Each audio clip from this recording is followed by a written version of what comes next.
नमस्कार दोस्तों, राधे राधे, हरे कृष्णा। चीकोज रेसिपीज़ में एक बार फिर से आप सबका स्वागत है। तो जी सबसे पहले तो आप सभी को एडवांस में ही जन्माष्टमी की हार्दिक शुभकामनाएं।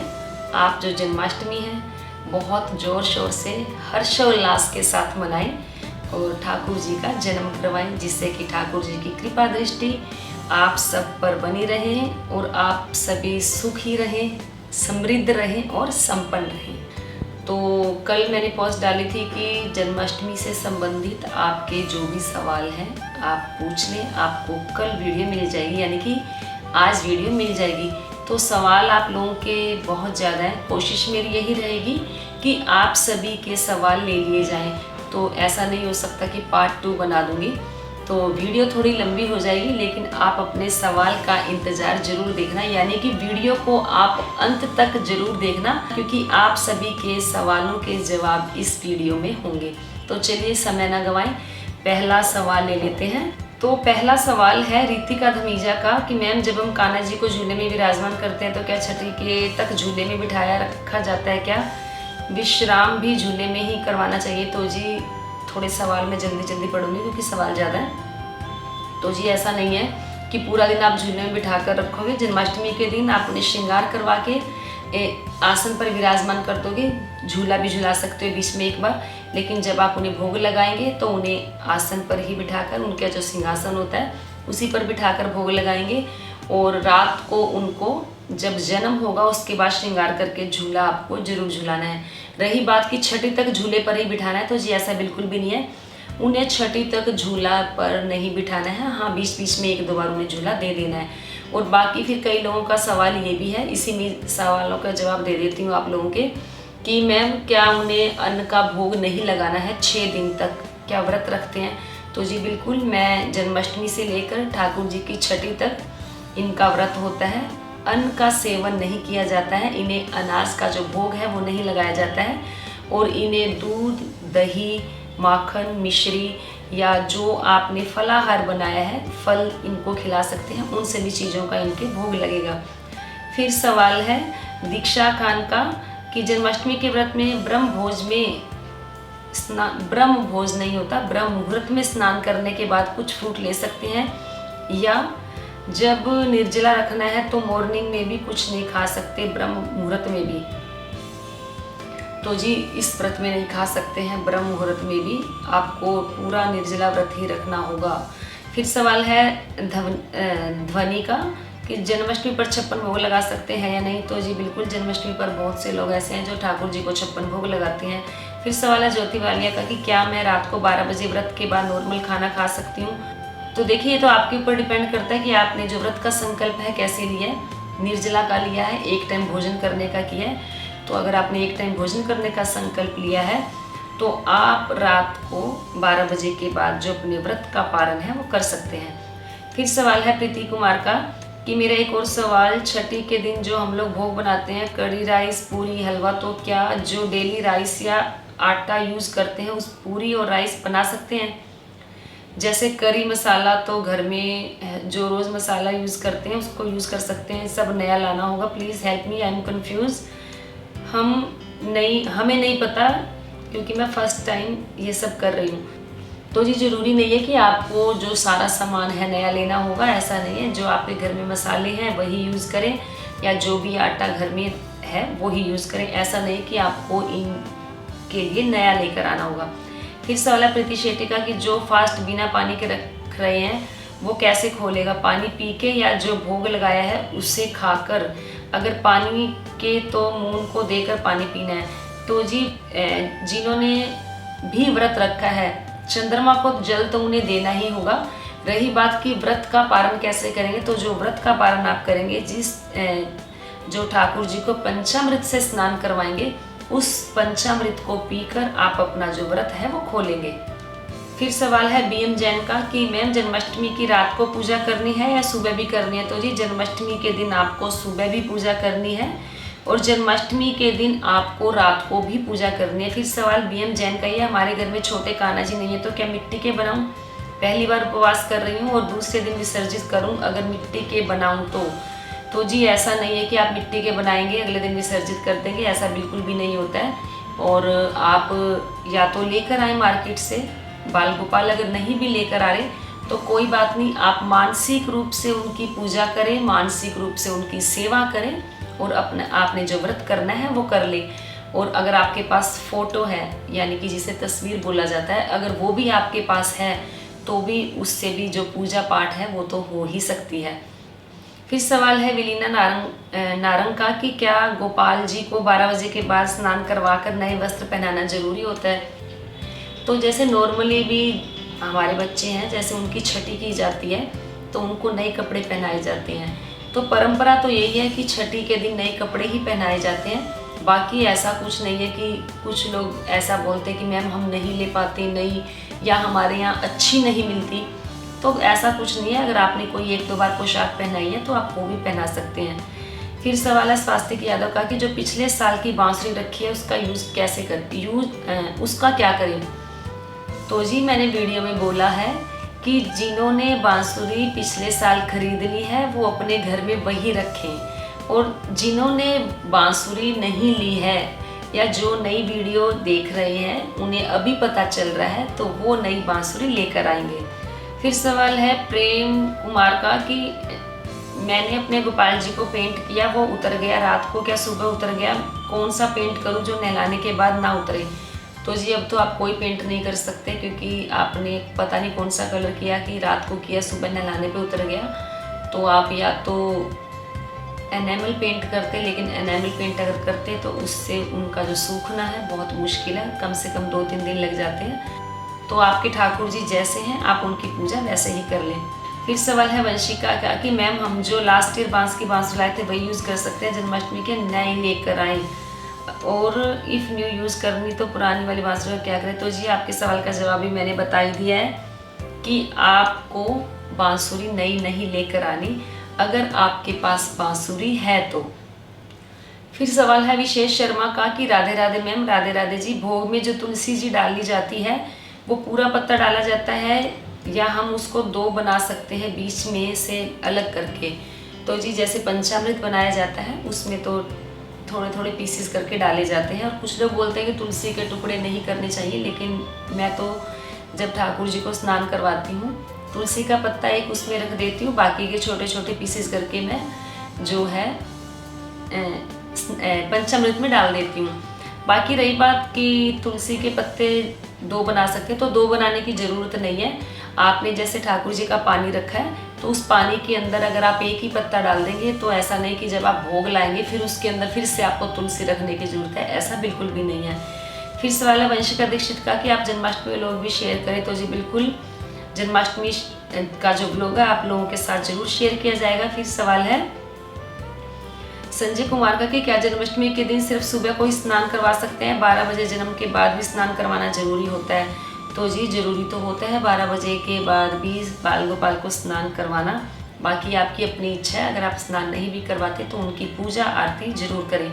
फिर सवाल है कि रुद्र शर्मा का कि मुझे आपकी वीडियोस बहुत अच्छे लगते हैं, बहुत पॉजिटिव होते हैं। मेरा क्वेश्चन है कि क्या हम जन्माष्टमी रात 12 बजे के बाद व्रत खोल सकते हैं? तो जी बिल्कुल, रात को 12 बजे के बाद ठाकुर जी की पूजा आरती करने के बाद, उनके भोग लगाने के बाद आप अपना व्रत खोल सकते हो, नमक खा सकते हो।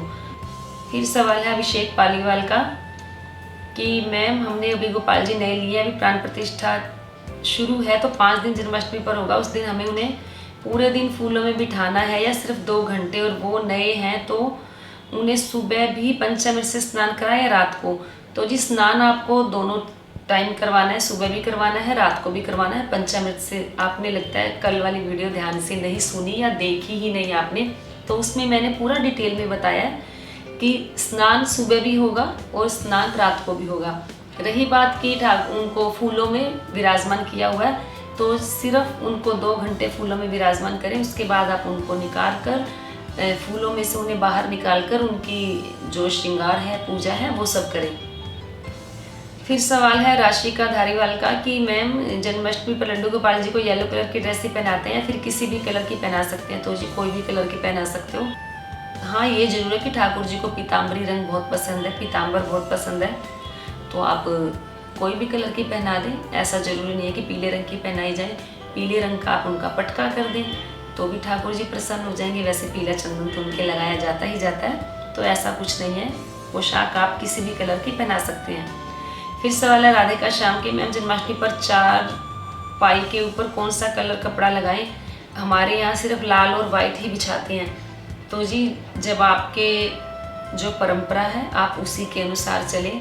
शुरू में आपने जो नियम लिए होते हैं हमेशा उन नियमों के हिसाब से चलें। कभी भी उन नियमों को, उन परंपराओं को बदलना नहीं चाहिए।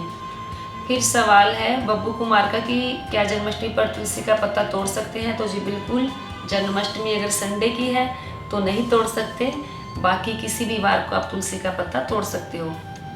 फिर सवाल है देवेंद्र गुर्जर का कि जन्माष्टमी को सिर्फ 2 ही दिन बाकी हैं, कुछ समझ में नहीं आ रहा, कैसे तैयारियां करें? जन्माष्टमी का दिन बहुत बिजी जाता है।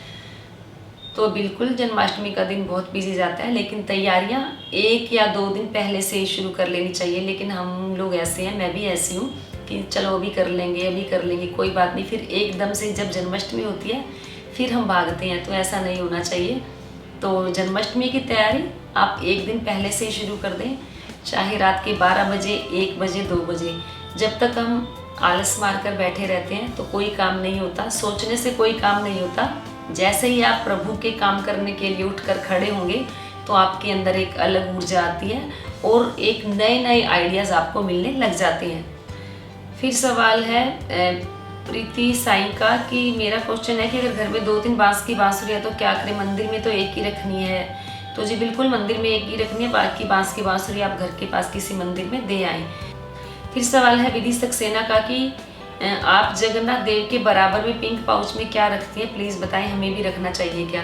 तो जी ऐसा कुछ नहीं है कि पिंक पाउच में मैंने ऐसा कुछ नहीं रखा। मेरी फ्रेंड है, उसकी बेटी केरला गई थी तो वहाँ से वो ये सब लेकर आई थी ठाकुर जी के लिए, तो मैंने वो उन्हीं के पास रख दिया। वहाँ की कोई स्पेशलिटी है जो भी चीज़ें मैंने रखी हुई है, क्योंकि उसके अंदर शायद फूल हैं या मैंने खोल कर नहीं देखा, मुझे तो ऐसे लग रहा कि जैसे फूलों के होते हैं वही है।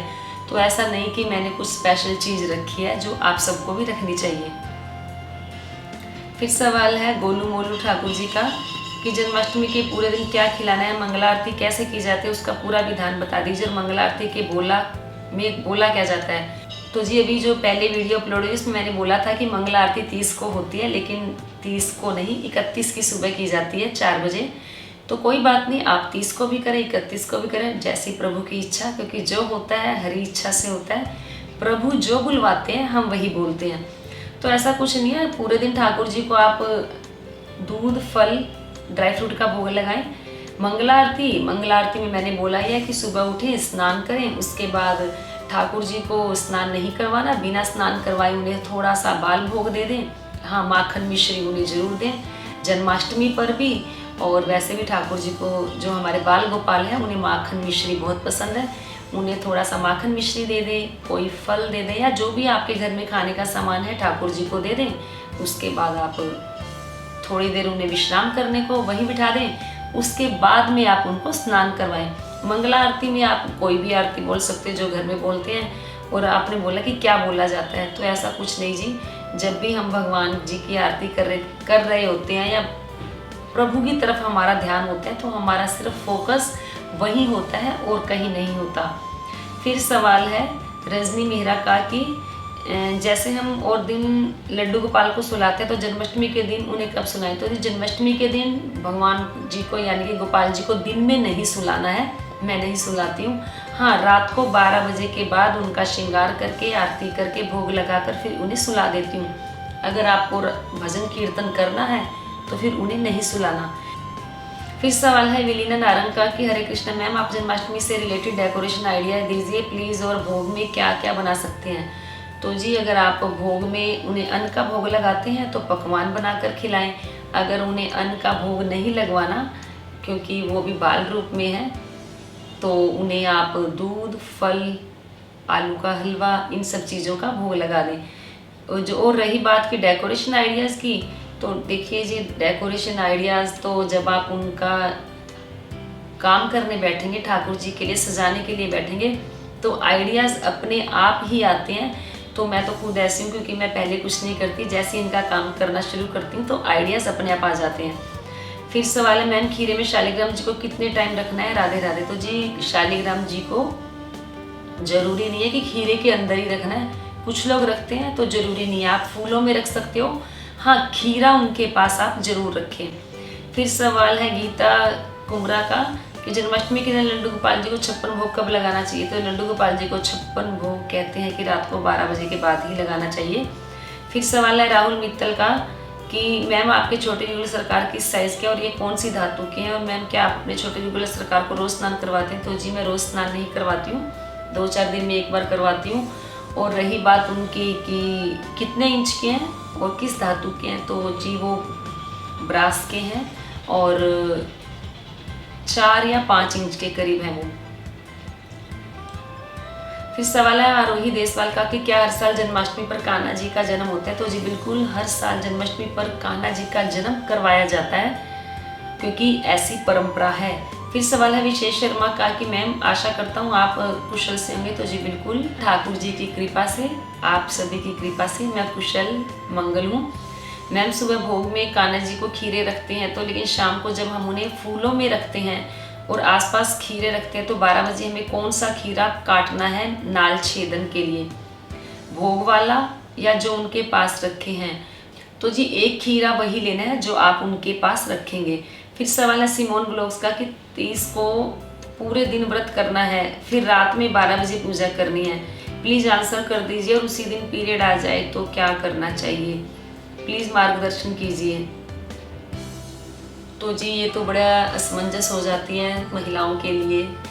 तो जिनका 4th डे है, 3rd डे है, वो हेड वॉश करके पूजा व्रत सेवा कर सकती हैं, क्योंकि बाल गोपाल हैं, पूरे साल में एक बार जन्माष्टमी आती है। और वैसे भी हम अपने बच्चों का भी तो करते ही हैं। अगर हम उन्हें अपना बच्चा बनाकर लेकर आए हैं तो आप उनकी पूजा सेवा 3rd डे हेड वॉश करके कर सकते हैं, 4th डे है तो भी हेड वॉश करके कर सकते हैं। हाँ, अगर उसी दिन आपके पीरियड आ जाते हैं तो जी ये तो बड़ी मुश्किल थोड़ी हो जाती है। तो कोई बात नहीं, मानसिक रूप से सेवा करें, आप उनको सूखा भोग लगा दें, तुलसी का पत्ता पास में रखें और स्नान वगैरह घर में कोई बच्चा हो या किसी से बोलकर आप करवा लें। फिर सवाल है कृष्णा लवर का कि क्या शालिग्राम जी के पास बंसी रख सकते हैं? तो जी बिल्कुल शालिग्राम जी के पास आप बंसी रख सकते हो। फिर सवाल है हेमंत सिंह का कि 12 बजे के बाद बाल गोपाल को स्नान के कितनी देर बाद सुला दें? बाल गोपाल को स्नान करवाने के बाद आप उन्हें भोग आरती करेंगे, भोग लगाएंगे, उसके बाद आप उन्हें सुलाएंगे। फिर सवाल है देवीलाल का कि मैम कान्हा जी इस जन्म कब मनाएंगे? 30 अगस्त की सुबह या पहले वाली रात को या बाद आने वाली रात को? तो जी आप लोग मैक्सिमम कंफ्यूज हो जाते हैं जब बोला गया है कि 30 तारीख की रात को 12 बजे। तो जी 30 तारीख की रात को 12 बजे ही जन्म होगा। फिर सवाल है आरव नरवारिया का कि अगर पीरियड्स हो तो व्रत और जन्माष्टमी की तैयारी कर सकते हैं? तो जी बिल्कुल जन्माष्टमी की तैयारियां आप कर सकते हो, और जैसा कि अभी बताया 3rd और 4th डे आप हेड वॉश करके उनकी जो सेवा पूजा अर्चना कर सकते हो। फिर सवाल है श्रेया सिंह का कि व्रत 29 को या 30 को बता दीजिए। तो जी मैंने 29 तारीख की रात को 12 बजे तो नहीं बोला, वैसे भी हमारे हिंदू धर्म में हिंदू पंचांग के अनुसार हम सूर्योदय की तिथि को मानते हैं। तो ऐसा नहीं कि ये तो पश्चिमी सभ्यता है कि रात के 12 बजे के बाद ये है या 12 बजे इसका एक दिन पहले एक दिन बाद में। तो प्लीज़ आप कंफ्यूज मत हुआ करें। तो अगर मैंने बोला है कि 29 तारीख की रात को, तो 29 तारीख की रात को 12 बजे। तो अब मैंने बोला 30 तारीख की रात को 12 बजे, तो समझिए 30 तारीख की रात को 12 बजे ही है। तो क्योंकि चलो उन्हीं के हिसाब से भी चल लिया जाए तो 12 बजे के बाद दिन चेंज हो जाता है, तो 12 बजे तो 30 तारीख में ही आएगा ना। तो मैं 30 तारीख की रात को 12 बजे के लिए ही बोल रही हूँ कि व्रत आपको 30 तारीख को ही करना है। 30 तारीख की रात को 12 बजे ठाकुर जी का जन्म करवाना है। फिर सवाल है गोपाल श्रृंगार कुंज का कि प्लीज़ राधे राधे माता जी, प्लीज़ हमारे प्रश्न का उत्तर दें कि अगर ठाकुर जी जितना बड़ा खीरा ना मिले तो कद्दू का इस्तेमाल करें। तो जी खीरा लेना है आपको, ये नहीं कि आपको ठाकुर जी जितना बड़ा खीरा लेना है, ऐसा नहीं। आपको खीरा लेना है, खीरा ठाकुर जी के पास रखना है। फिर सवाल है कविता कोठियाल का कि मैं पहली बार जन्माष्टमी का व्रत ले रही हूँ। मैंने छोटे से लड्डू गोपाल, उनका झूला, पूजा की सारी सामग्री खरीद ली है। मेरे घर का मंदिर छोटा है, किराए पे रहती हूँ, तो जानना चाह रहे थे कि ज़मीन में मंदिर बनाकर व्रत पूरा करने के बाद यह सब चीज़ें अलग रख सकती हूँ, फिर अगली जन्माष्टमी पर कृष्णा जी और उनका झूला निकाल लूँगी, ये सही रहेगा? अलग रखूँगी तो कैसे रखूँगी, वह भी बता दीजिए। तो जी बिल्कुल ऐसा नहीं कि हर साल झूला नया खरीदा जाता है, या जो उनकी जो चीज़ें हम खरीदते हैं जैसे उनके खिलौने हो गए हर साल खरीदे जाते हैं, ऐसा बिल्कुल भी नहीं है। तो जो सारा सामान आप लेंगे आप उन्हें संभाल कर रख देंगे किसी थैली में। जैसे झूला है, झूले को किसी कपड़े में लपेट कर रखें ताकि वो गंदा ना हो। और रही बात घर छोटा है, तो ऐसा कुछ नहीं है कि घर छोटा बड़ा कुछ नहीं होता, या घर किराए पे है तो ऐसा भी कुछ नहीं होता कि घर किराए पे है। वैसे तो इस धरती पर हम सभी किराएदार ही हैं, एक ना एक दिन हमें ये घर छोड़कर जाना ही जाना है, क्योंकि जो हमारे परम आत्मा निवास करती है हमारे शरीर के अंदर, ये किराए का ही घर है, वो भी छोड़कर चली जाएगी। तो ऐसा कुछ भी नहीं है, इस धरती पर हर कोई किराएदार है, चाहे वो कितना ही बड़ा पैसे वाला क्यों ना हो, उसे सब कुछ छोड़ के जाना ही होगा। तो इन सब चीज़ों को आप ना सोचा करें, और आप क्या कोई भी ना सोचा करे कि हम किराए पर रहते हैं। और रही बात कि ज़मीन पर मंदिर लगा सकती है, तो जी बिल्कुल वहाँ पर अच्छे से साफ़ कर लें, कोई कपड़ा बिछा लें तो आप अपना मंदिर वहाँ लगा सकती हैं। फिर सवाल है रीना त्यागी का कि राधे राधे मैम, 0 साइज़ के लड्डू गोपाल जी हैं जिन्हें मैं हर साल पर खीर में रखती हूँ, क्या उन्हें खीर में रखना सही है? उनकी खीर में नहीं रखना चाहती, मेरे पास शालिग्राम जी भी नहीं है। तो जी कोई बात नहीं, आपने उन्हें खीरे में नहीं रखना चाहती तो बिल्कुल भी ना रखें, उन्हें आप बाहर श्रृंगार करके बिठाएं और जो खीरा है उनके पास रख दें। हाँ, कुछ लोग ऐसे भी हैं जो जैसे संध्या होने पर जो उनके घर में गोपाल जी हैं उन्हें विश्राम करवा देते हैं, सुला देते हैं और फूल उनके आसपास रख देते हैं, खीरा रख देते हैं। तो लेकिन मैं ऐसा नहीं करती, क्योंकि मुझे तो ठाकुर जी को देखना होता है, अपने बाल गोपाल को देखना होता है। उनका श्रृंगार देख के मन ही मन में जो अलग ही खुशी महसूस होती है उसकी बात ही अलग होती है। तो आप उनके साथ खीरा रख दें, ज़रूरी नहीं है कि आपको फूलों में या खीरों में बिठाना है। फिर सवाल है प्रबल शुक्ला का कि मेरे यहाँ श्री कृष्ण का जन्म 12 बजे होता है, खीरा काटते हैं बहुत, बट मैं मेरे यहाँ पहले स्नान आरती पूजा कर देते हैं, फिर लास्ट में खीरा काटते हैं। तो जी आपके जो परंपरा है आप उसी हिसाब से करें। मैं आपको हमेशा से ही यही बोलती आई हूँ आप सबको कि जो परंपरा है आप उसी के हिसाब से करें। फिर सवाल है पूजा यादव का कि मेरी पीरियड प्रॉब्लम है और मेरे लड्डू गोपाल जी की पहली जन्माष्टमी है, घर पर कैसे सेवा और व्रत करूँ? घर नॉर्मल डेज में हूँ, कई बार पेट खराब के कारण 2 या 3 बार फ्रेश होना पड़ता है, तो क्या हर बार नहाना जरूरी है? जन्माष्टमी के अलावा पीरियड प्रॉब्लम है तो उस समय सेवा कैसे करेंगे? तो जी मैंने बताया ही है कि अगर पीरियड आते हैं तो नॉर्मल दिनों में भी सेवा आपको ऐसे ही करनी है। 3rd डे में आप सेवा कर सकते हो हेड वॉश करके। 2 दिन आपको निकालने होते हैं, 2 दिन आप उनके पास तुलसी का पत्ता रख दें, मिश्री रख दें, सूखा भोग रख दें। अगर उन्हें नहीं भी स्नान करवाएंगे तो भी चल जाएगा, ऐसा कुछ नहीं है। और रही बात कि पहली जन्माष्टमी है कैसे सेवा और व्रत करूँ? अगर नॉर्मल डेज में हम कई बार, तो ऐसा कुछ नहीं है कि बार बार आपको फ्रेश होने जाना पड़ता है, तो कोई ऐसा नहीं है कि हर बार आपको नहाना ही नहाना है। अच्छे से मुंह हाथ धो लें, उसके बाद आप अपने ठाकुर जी की पूजा सेवा अर्चना करें। फिर सवाल है पूजा वर्मा का कि हमारे घर आए लड्डू गोपाल जी जनवरी में हमारे घर आए, कोई भी प्राण प्रतिष्ठा या कोई और पूजा नहीं करवाई, सिंपल अपने घर के मंदिर में पूजन किया, और अब क्या हम इनकी प्राण प्रतिष्ठा करनी होगी? तो जी नहीं, इनकी प्राण प्रतिष्ठा नहीं करनी होगी, क्योंकि आप इनकी पहले से पूजा करते आए हैं। फिर सवाल है नीतू पारिक का कि जन्माष्टमी तो राधे कृष्ण को विराजमान करूंगी, जब आइस पर से पट्टी खोलेंगे तब सामने मिरर रखें या राधा कृष्ण को एक दूसरे के सामने करके क्लॉथ से ढक दें? प्लीज जरूर बताएं। तो जी आप उन्हें दोनों को मिरर भी दिखा सकते हैं या उन दोनों को आमने सामने भी कर सकते हैं कपड़ा ढककर। फिर सवाल है राधा कृष्ण आदित्य का कि आपका छोटा राधा कृष्ण कितने नंबर के हैं?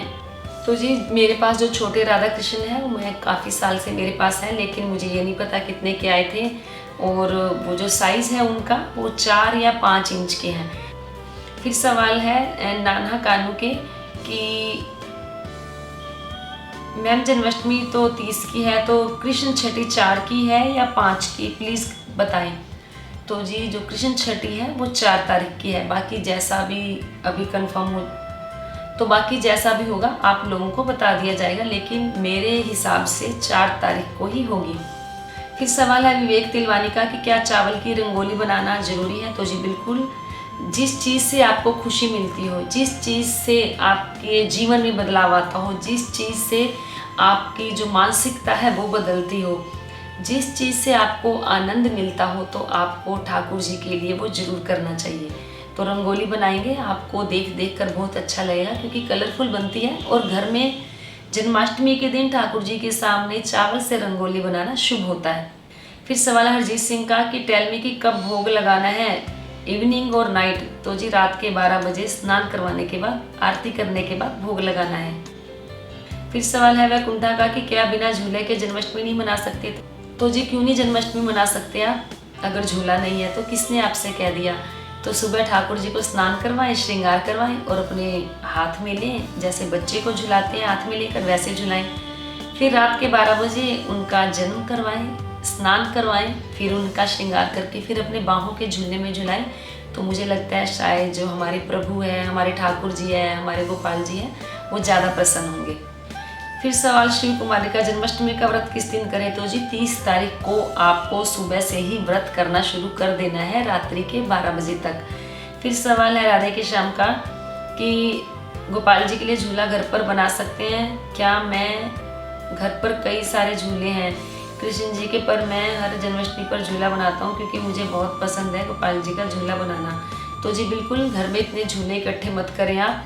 तो हर साल बनाते हो तो ठीक है, हर साल आप झूले बनाएं, आपको अच्छा लगता है तो उसके बाद में वो झूला आप किसी को दे दें, क्योंकि आपको तो अच्छा लगता है हर साल नया नया बनाना।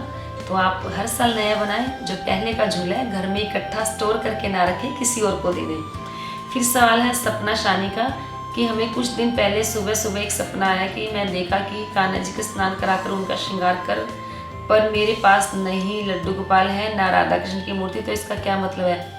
तो जी इसका मतलब ये है कि प्रभु आपसे अपनी सेवा लेना चाहते हैं। तो फिर सवाल है ललित कुमार का कि आप बाल गोपाल और माता रानी के ड्रेसेस ज्वेलरी का गिव अवे करें प्लीज़।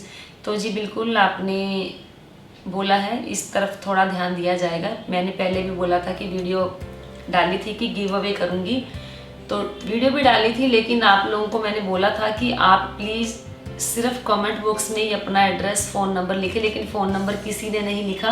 तो उसके बदले में आप ट्रिंकेट पर फ़ोन करने लगे, जिससे थोड़ी सी प्रॉब्लम आ गई, तो वीडियो मुझे वहाँ से प्राइवेट करनी पड़ी। लेकिन जल्दी ही वो वीडियो ओपन हो जाएगी तो उसका गिव अवे आप हो जाएगा। फिर सवाल है बबलू शोडा का कि मैम व्रत 12 बजे रात से करना चाहिए फिर सुबह से ही। तो जी व्रत आपको 29 तारीख की रात से ही शुरू कर देना चाहिए, कि अगर 29 तारीख की रात को आप जग रहे हैं तो आपको कुछ खाना नहीं चाहिए।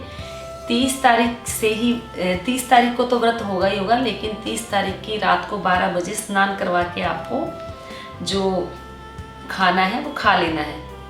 फिर सवाल है स्नायका कि लड्डू गोपाल जी को बेडरूम में रख सकते हैं। दिन में तो मैं ठाकुर जी को बेडरूम में ही रखती हूँ अपने पास। फिर इवनिंग पूजा के लिए रात को सुलाने बार बार मंदिर में जाती हूँ, सास ससुर सामने बैठे देखते रहते हैं, मेरी उनसे कमी बनती है, बार बार उनके फेस करना मुझे कंफर्टेबल नहीं लगता, उनके सामने जाना। मंदिर भी कॉमन है, मदर इन लॉ सुबह 5 बजे पूजा कर लेती हैं मंदिर में। फिर मैं 7 बजे उठ के ठाकुर जी को स्नान करा के भोग लगाती हूँ। सासू माँ को बोला कि आप जब पूजा करते हो तो ठाकुर जी को जल ही पिला दिया करो, बट वो बोले हमें भी पता है ऐसा जल भी पिलाते हैं, तो मना कर दिया। और अगर मैं जल्दी उठ के पूजा करूँ तो सासू माँ का मुंह बन जाता है कि इसने जोत जला दी, फिर वो दोबारा जलाती है। ये मैं दिस इज़ माई प्रॉब्लम, इसलिए बेडरूम में रखना चाहती हूँ कि ज्योति भी बेडरूम में ही जला लूँ और सुबह भी वही दूँ, या भी पूजा बेडरूम में कर लूँ, बस बुलाने का ड्राइंग रूम।